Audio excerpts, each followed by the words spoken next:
అతను సాధించే విజయంలో మొదటిగా చెప్పుకునే పేరు మీదే అయింది సార్. ఇదంతా నేను ఆవేశంతో కోపంతోనో మాట్లాడిన మాటలు కాదు సార్. ఎంతో ఆశతో ఎన్నో కష్టాలు ఇంజనీరింగ్లు, డాక్టర్లు, ఎంబీఏలు, డిగ్రీలు, పోస్ట్ గ్రాడ్యుయేట్లను పూర్తి చేసుకుని వస్తుంటే ఇక్కడ కూడా రికమెండేషన్లు ఇంకెప్పుడు సార్ నేను సాధించింది. అంత చదివి ఖాళీగా ఉంటున్న మాకు సమాజం పెట్టిన పేరు నిరుద్యోగి. చదువు అయిపోయిన తర్వాత ఎంత కష్టపడ్డ ఉద్యోగరాని మేమా సార్ నిరుద్యోగులు? ఎంత చదివినా మాకు ఉద్యోగం లేని మీరా సార్ నిరుద్యోగులు? 70 ఏళ్ళ స్వతంత్రం సార్, మనం సాధించిన గొప్పలు.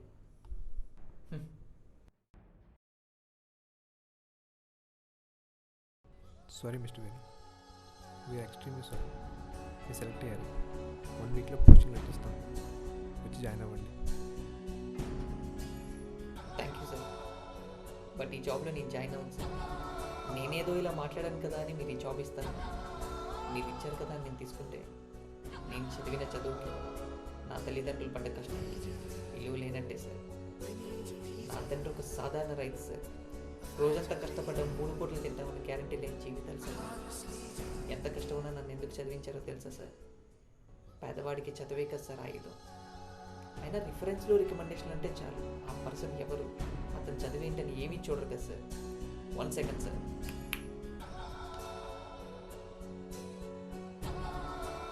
మీరు అనుకుంటున్నట్టు ఇతను రావు గారు పంపించిన రికమెండేషన్ క్యాండిడేట్ అఖిల్ కాదు సార్. ఇతని పేరు వెంకట్.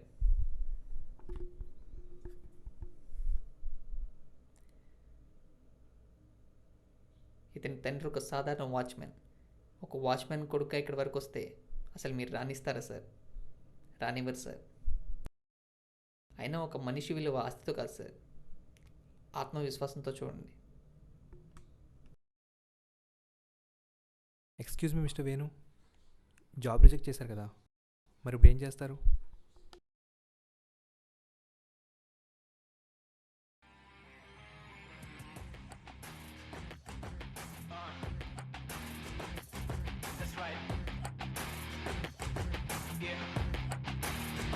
నిప్పులాంటి నిరుద్యోగి తలుచుకుంటే దారి మారే ఎలా నింగి. నిప్పులాంటి నిరుద్యోగి తెలుగు జెండా ఎగరవైనా పోరుడెక్కి కాలం మరి కాల రగరెసెట్టు కొత్త కథ రాసెట్టు కళ్ళెంత చూపాలనా అట్టుపట్టి చంద్రబొమ్మ చిందేట్టు చందమామ అందెట్టు ఓరాడి తీరాలినా.